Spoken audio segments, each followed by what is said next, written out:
ದೇವನಹಳ್ಳಿಯ ಚನ್ನರಾಯಪಟ್ಟಣದಲ್ಲಿ ಭೂ ಸ್ವಾಧೀನ ಪ್ರಕರಣಕ್ಕೆ ಸಂಬಂಧಪಟ್ಟ ಹಾಗೆ ಸರ್ಕಾರಕ್ಕೆ ಭೂಮಿ ಕೊಡುವುದಾಗಿ ಒಂದು ಬಣ ಘೋಷಣೆಯನ್ನ ಮಾಡಿದೆ. ಸಿಎಂ ಭೇಟಿ ಮಾಡಿ ಜಮೀನು ಕೊಡೋದಕ್ಕೆ ಒಪ್ಪಿಗೆ ಇದೆ ಅಂತ ಹೇಳಿ ಒಂದು ಬಣ ಹೇಳ್ತಾ ಇದೆ. ಅಂದ್ರೆ ರೈತರು ಕೆಲವರು ಹೇಳ್ತಾ ಇದ್ದಾರೆ, ಸಿಎಂ ಭೇಟಿ ಮಾಡಿದ್ದಾರೆ, ಜಮೀನು ಕೊಡೋದಕ್ಕೆ ನಮ್ಮ ಒಪ್ಪಿಗೆ ಇದೆ ಅಂತ ಹೇಳಿದ್ದಾರೆ. ಆದ್ರೆ ಇಲ್ಲಿರುವಂತಹ ಪ್ರಶ್ನೆ, ಇದೀಗ ರೈತ ಸಂಘಗಳಲ್ಲಿ ಅಥವಾ ರೈತರ ಹೋರಾಟದಲ್ಲಿ ಇಲ್ಲಿ ಬಿರುಕು ಬಿಟ್ಟಿದೆಯಾ ಅನ್ನುವ ಪ್ರಶ್ನೆ. ಬಚ್ಚನಹಳ್ಳಿಯಲ್ಲಿ ನಾವು ಅಲ್ಲಿ ಒಂದು ಮನುಷ್ಯ ಒಂದು ಸೈಕಲ್ ಹೋಗೋಕ್ಕಾಗೋದಿಲ್ಲ ಅಂತ ಜಾಗ 350 ಎಕರೆ ಗೋಕುಲ ಬಚ್ಚನಹಳ್ಳಿ ಐತೆ. ಒಂದು ಸೈಕಲ್ ಹೋಗೋದಿಲ್ಲ. ನಾವು ಹೆಂಗಿ ಬೆಳೆಯೋದು, ಹೆಂಗ್ ತಿನ್ಬೇಕು? ನಾವು ಸುಮಾರು 1 ಕಿಲೋಮೀಟರ್ ಓಡಾಡ್ಬೇಕಲ್ಲಿ, ದಾರಿಗಳಿಲ್ಲ, ರಸ್ತೆಗಳಿಲ್ಲ, ಒಳ್ಳೆ ಬೀಡ್ ಭೂಮಿ. ನಾವು ಕೊಡ್ಬೇಕು, ನಾವು ಕೊಡ್ತೀವಿ, ನಮಗೂ ಎಲ್ಲ ಅನುಕೂಲ ಬೇಕಲ್ಲ. ದುಡಿಬೇಕಂತ ಆಸೆ ಇದೆ, ಬೇರೆ ಕಡೆ ದುಡಿತೀವಿ ನಾವು. ದುಡ್ಕೊಂಡು ತಿನ್ಬೋದಲ್ಲ, ಬೇಡ ಅಂತ ಯಾರು ಹೇಳಲ್ಲ, ದುಡ್ಕೊಂಡು ತಿನ್ಬೋದು ನಾವು.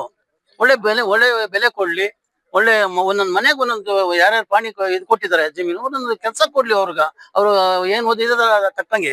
ಯಾವುದೇ ಕಾರಣಕ್ಕೂ ಸರ್ಕಾರ ಸಿದ್ದರಾಮಯ್ಯ ಆಗ್ಲಿ, ಮುನಿಯಪ್ಪನವರೇ ಆಗ್ಲಿ, ಎಂ ಬಿ ಪಟೇಲೇ ಆಗ್ಲಿ, ಎಂ ಬಿ ಪಟೇಲ್ಕ ದುಡ್ಡು ಆಸೆ ಹುಟ್ಟೈತೆ, ಅವನ್ಕ ದುಡ್ಡು ಆಸೆ ಹುಟ್ಟೈತೆ.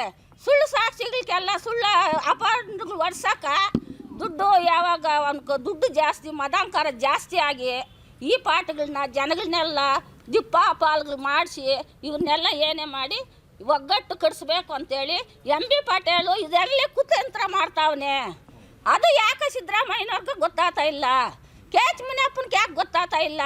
ಇಲ್ಲ ನಮ್ಮ ಭೂಮಿನೇ ಅವ್ರಿಗೆ ಏನಕ್ಕೆ ಬೇಕು? ಕೊನೆ ಹಂತದಲ್ಲಿ ಗೊಂದಲ ಮಾಡ್ತಿದ್ದಾರೆ. ಏನಂದ್ರೆ ಹಸಿರು ವಲಯ ಮಾಡ್ತೀವಿ, ಇದನ್ನ 25 ವರ್ಷ ನಿಷೇಧ ಏರ್ತೀವಿ ಅಂದ್ರು. ಅದೊಂದು ಭಯ ಆಯ್ತು ನಮ್ಗೆ. ನಾವು ಅಲ್ಲಿಗೆ ರೈತರ ಜೀವನ ಹಸನಾಗಲ್ಲ. ರೈತರ ಭೇಟಿ ಬಳಿಕ ಕಾನೂನು ತಜ್ಞರ ಜೊತೆಗೆ ಸಿಎಂ ಸಿದ್ದರಾಮಯ್ಯ ಸಭೆ ಮಾಡಿದ್ದಾರೆ. ಕಾವೇರಿ ನಿವಾಸದಲ್ಲಿ ಸಿಎಂ ಸಿದ್ದರಾಮಯ್ಯ ಮಹತ್ವದ ಸಭೆ ಮಾಡಿದ್ದು, ಸಭೆಯಲ್ಲಿ ಬೃಹತ್ ಕೈಗಾರಿಕಾ ಸಚಿವ ಎಂ ಬಿ ಪಾಟೀಲ್ ಕೂಡ ಭಾಗಿಯಾಗಿದ್ದಾರೆ. ಈಗಾಗಲೇ ಒಡಕುಂಟಾದ ರೀತಿಯಾಗಿ ಈಗಾಗಲೇ ನೀವು ನೋಡಿದ್ರಿ, ಒಂದ್ ಕಡೆ ಭೂಮಿ ಕೊಡ್ತೇವೆ ಅಂತ ಕೆಲವು ರೈತರು, ಕೊಡಲ್ಲ ಅನ್ನೋದು ಕೆಲವು ರೈತರು. ಹಾಗಾಗಿ ರೈತರ ಭೇಟಿ ಬಳಿಕ ಕಾನೂನು ತಜ್ಞರ ಜೊತೆಗೆ ಸಿಎಂ ಸಭೆ ಮಾಡಿದ್ರು. ಕಾವೇರಿ ನಿವಾಸದಲ್ಲಿ ಸಿಎಂ ಸಿದ್ದರಾಮಯ್ಯ ಅವರು ಮಹತ್ವದ ಸಭೆ ಮಾಡಿದ್ದು, ಸಭೆಯಲ್ಲಿ ಬೃಹತ್ ಕೈಗಾರಿಕಾ ಸಚಿವ ಎಂ ಬಿ ಪಾಟೀಲ್ ಇದ್ದಾರೆ, ನಗರಾಭಿವೃದ್ಧಿ ಸಚಿವ ಭೈರತಿ ಸುರೇಶ್, ಎಜಿ ಶಶಿಕಿರಣ್ ಶೆಟ್ಟಿ ಹಾಜರಿದ್ದರು. ಭೂ ಸ್ವಾಧೀನ ಪ್ರಕ್ರಿಯೆ ಕುರಿತು ಕಾನೂನು ತಜ್ಞರ ಜೊತೆ ಸಮಾಲೋಚನೆ ಮಾಡಿದ್ದಾರೆ. 15ರಂದು ನಿರ್ಧಾರ ಹೇಳ್ತೇವೆ ಅಂತ ಸಿದ್ದರಾಮಯ್ಯ ಭರವಸೆ ಕೊಟ್ಟಿದ್ದಾರೆ.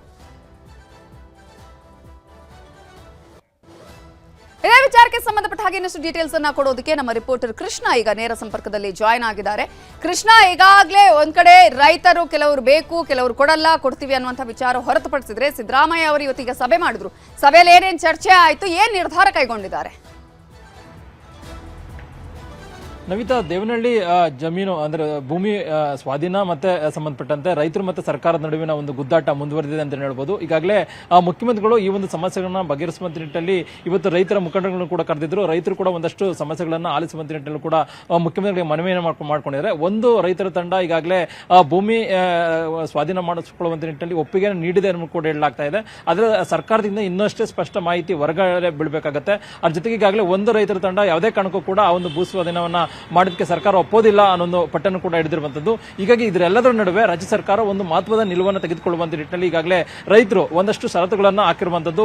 ಒಂದೆಲ್ಲ ಒಂದ್ ಕಡೆ ಆ ಒಂದು ಭೂಮಿಯನ್ನ ಯಾವುದೇ ಕಾರಣಕ್ಕೂ ಕೂಡ ಭೂಮಿ ಸ್ವಾಧೀನ ಮಾಡ್ಕೊಳ್ಬಾರ್ದು.